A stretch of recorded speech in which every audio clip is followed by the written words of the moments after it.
이재명 정권이 바람 앞에 등불이 되는 이유 중에 하나는 좌파가 1년 만에 완전히 두 쪽이 나기 때문이죠. 완전히 두 쪽이 나기 때문인데, 그 중에서 특히 정청래가, 만약에 정청래가 당권을 잡으면은 이제 그 이재명은 사실상 끝난다, 이런 인식이 확산되니까 이재명부터 나서서 정청래를 사실상 막 공격을 했죠. 총선에서, 지방선거에서 이겨야 될 곳이 졌다. 그것이 김민석을 투입한다. 기자회견하면서 전 국민을 보는 데서 막 정청래를 내려누르고 김민석을 띄웠고, 그 다음에 두 명이 출마했습니다. 친명에서 김민석하고 송영길을 출마를 해서 일종의 그 삼각, 이재명, 김민석, 송영길이 정청래를 삼각 협공을 하고 있죠.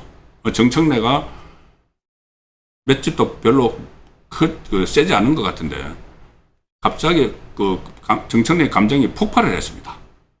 사실상 이재명을 때리기 시작을 했다. 그동안에는 친명 눈치를 봐가지고 유권자들 중에서 권리당원들 중에서 이재명 쪽 그쪽 눈치를 봐서 내가 그 당대표가 되면은 이재명에게 가장 도움이 될 거야, 막 이런 식으로 겉으로는 그렇게 이야기했지만은 속으로는 이제 칼을 갈고 있었는데, 너무 이렇게 협공을 당하니까는 이재명 쪽에 감정이 폭발한 것 같습니다. 매일신문 기사 보여드리겠습니다. 매일신문 기사를 보면은 정청래가 청와대를 겨냥을 했다. 청와대 겨냥을 했다. 이제 언론이 이렇게 쓰지만은 이재명을 겨냥한 거죠. 청와대는 이재명의 참모들이죠. 자, 정청래가 이재명을 아예 겨냥을 해서 신천지, 레버리지, 호남 반도체 급박 사과하라.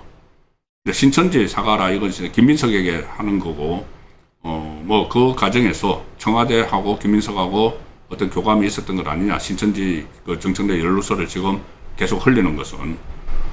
그리고 호남 반도체 급박 사과하라. 저 부분은 호남 반도체가 제대로 안 될 거다. 그 이야기하는 그런 쪽을 이제 하는 것 같은데, 문제는 저겁니다. 레버리지 해서 만들어서 완전히 코스피 시장을 흔들어 버린 그 책임은 청와대에 있죠. 김용범 비서실장에게 있다고 지금 언론은 계속 하는데, 김용범이 혼자 했습니까? 이재명에게 있는 겁니다. 저거 이재명에게 사과하라고 하는 거나 마찬가지라고 저는 봅니다. 레버리지 문제. 이게 단일 종목 레버리지 ETF가 올해 출시가 됐죠. 상장 지수 펀드인데 삼성전자, SK하이닉스 주식에 한해서 자신이 투자한 액수를 담보로 2배까지 투자할 수 있도록 하는 금융상품인데, 이게 그때 주식이 막 하락이 되고 하니까 이 지방선거 앞두고 이거를 김용범이 지방선거 앞두고 이게 필요하다고 막 설파를 해서 금융위원회가 상품 판매를 다 승인을 했습니다. 상인을 했는데, 이게 아마 지방선거용으로 이거를 풀어가지고 이제 코스피에 정권의 명운을 걸다시피 했으니까는 여기 또 덕 좀 보자고 이제 풀었을 겁니다. 그러면 그 정청래 자신도 책임이 있는 거죠. 자기가 그때 대표였으니까. 근데 어쨌든 자기는 쏙 빠지고 이 김용범을 겨냥을 한 겁니다. 청와대. 그런데 실제로는 마음속으로는 이재명을 겨냥을 한 거죠. 뭐 저런 식의 보도가 오늘 경기일보에도 나왔는데, 정청래가 잘못 해석한 거다. 내 말은 그 뜻이 아니라고 했지만은 레버리지 저 문제는 누가 봐도 이재명을 겨냥을 한 겁니다. 그러니까 본인이 그동안 참다가 워낙 이 상황이 협공을 당하니까 이재명까지 건드리는. 그러면은 이게 과연 좌파가 이게 누가 이기든 간에 이게 끝나면은 두 쪽으로 완전히 쪼개져서 분당을 하든지 할 수밖에 없는 상황으로 가고 있습니다. 그래서 마지막 이제 성부처가 지난번에 지난번에 그 충청하고 PK 지난 주말에 했죠. 지난 주말에 해서 0.99% 이제 정청래가 이기고 있는데, 내일하고 모레 또 그 지역 순회 경선이 발표됩니다. 내일은 8일이죠. 제주하고 인천. 제주하고 인천인데 여기는 권리당원이 한 10만 명. 그것이 전체 6.6%. 그 다음에 모레 9일은 강원하고 TK.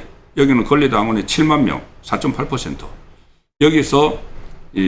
여기서도 아마 김민석하고 정청래 중에서 한 사람이 확 앞서기는 어려울 것이라는 분석이 많이 나오고 있습니다. 여기서도 결국은 그 승부처는 전남, 강주, 전북 여기가 51만 명, 그 다음 주입니다. 경기, 서울이 59만 명. 이래서 두 개 합하면 그 70%가 되는 여기서 승부가 가려질 텐데, 부산, 서울, 경기 같은 경우는 그 권리당원 중에서 호남 출향민들이 많죠. 호남 출향민들이 많으니까 결국은 호남 정서가 이것을 가를 것이다. 그런데 최근에 제가 설명을 한번 드렸다시피 이 강주 전남 같은 경우는 무등일보가 한길리서치에 의뢰해서 조사를 한 거를 보면은 이 반도체 팹이 그 삼성전자하고 SK하이닉스 반도체 팹이 이재명 임기 안에 이재명 임기가 끝까지 간다고 치면은 2030년 안에 완공될 거라고 믿는 그 호남 사람들이 67%나 된다고 발표가 나왔습니다. 그러니까 여론조사가 나왔죠. 그러면 이 사람들이 적극적으로 김민석을 지원을 하는 거죠. 그래서 이 조사에 보면은 김민석이 42.3, 정청래 27.7. 그래서 이 상태로 가면은 정청래는 못 이긴다. 호남에서 그렇게 압도적인 그 권리당원들이 있기 때문에.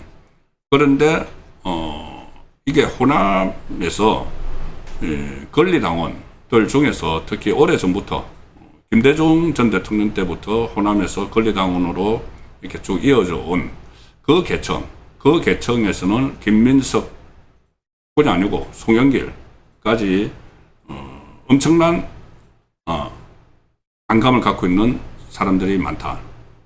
지금 제대로 표현은 안 하고 있지만은 뭐 강조 전남에 대규모 뭐 투자를 한다고 하니까는 내색은 하지 않고 있지만은 김민석, 송영길에 대해서 상당히 그 반감을 가지고 있는 사람들이 있다. 바로 잘 아시죠? 제가 저기 새천년 NHK 가라오케 그때 그 5.18 전야제 때 새천년 NHK 술자리 그 논란이 있었는데 제가 이렇게 기사를 검색을 하다 보니까 이현주 의원은 원래 민주당이었다가 그때 문재인에 반대해서 국민의힘에 왔다가 다시 민주당으로 넘어갔죠. 이재명 쪽으로 넘어갔죠. 그래서 지금은 이현주가 류이재명의 대표적인 인물이다. 이렇게 이야기가 되고 있습니다. 류이재명이면은 김민석하고 송영길이 친명이니까 그쪽을 지원을 해야 되는 거죠. 그런데 과거 발언이 다시 하나 좀 소환이 되고 있습니다. 뭐냐면은 기사로 제가 보여드리죠. 조선일보 과거 기사인데 이게 2021년 2월 10일자 기사입니다. 이현주가 그때는 국민의힘 소속입니다. 부산시장에 출마를 했는데 이현주가 우상호, 송영길, 김민석 21년 전, 저 시점에 이제 2021년 시점에 21년 전이죠. 광주 룸살롱 때 퇴출됐어야 한다. 이런 말을 한 것이 보도가 된 것을 제가 우연히 찾아서 지금 소개를 드리는 겁니다. 지금 보면은 이현주는 류이재명 쪽, 그러니까 친명 쪽의 뭐 대표적인 인물이다고 하면은 그쪽에 친명 쪽에 출마한 김민석하고 송영길을 지지를 해야 되는데 저 때는 이 사람들은 강주 룸사롱 때 퇴출이 됐어야 된다는 그 발언을 한 것이 이제 보도가 됐습니다. 술자리에 참석했던 우상호는 지금 또 강원도지사 돼 있죠. 송영길, 김민석은 이미 21년 전에 퇴출되셔야 말등했던 사람들이다. 그런 사람들이 다시금 여의도에 들어와 할보하고 있다는 것 자체가 여성에 대한 모독이자 국격을 훼손시키는 것이다. 여성 접대부들과 그날의 끔찍한 술판을 벌였던 정치인들 모두 정계 은퇴하라. 그렇게 했던 이현주가 지금은 류이재명의 대표로 해서 그 묘한 관계가 되어 있는, 그래서 5.18에 대해서 5.18 파리를 하는 사람들이 많이 있는데, 그 지난번 지방선거 때도 그게 이제 논란이 됐었죠. 그래서 이번 지방선거에 이제 김민석하고 송영길이 친명의 일단 연합부대로, 나중에 이제 뭐 누가 될지는 모르지만 김민석이 훨씬 유리하죠. 해서 정청래하고 대치를 하고 있는데, 그 승부처가 바로 강주가 되어버렸다. 전남 강주는 이제 하나의 행정단이죠. 그 승부처가 강주가 됐는데, 그 과거에 그 강주에서 했던 저런 행동이 다시 또 정가에서 슬슬 회자가 되기 시작을 해서, 저게 어떤 변수가 될지 좀 지켜봐야 된다는 생각에서 소개를 드렸습니다. 하나만 더 말씀드려도 시간이 많이 지났는데, 정청래가 상당히 다급한 모양입니다. 일종의 허경영식 공약을 내세웠다, 이런 말이 나옵니다. 전주에서 열린 그 청년권리당원 백인 간담회에서 정청래가 지금 세수가 많이 들어오니까, 여기도 어쨌든 좌파들은 기업들이 막 이익을 내면은 그걸 어디 쓸까? 걷어가지고 어디 쓸까? 이 생각을 합니다. 세수가 많이 들어오니까 앞으로 우리 저출산이라고 하니까 신생아 1명 낳을 때 1억 원을 주고 2명 나오면은 2억 원을 주겠다. 뭐 이런 식으로 또 마치 허경영이 주장했던 그런 억대 출산 장려금 정책, 이런 것을 또 제시를 했다고 합니다. 이제 그 정청래가 다급하니까 이런저런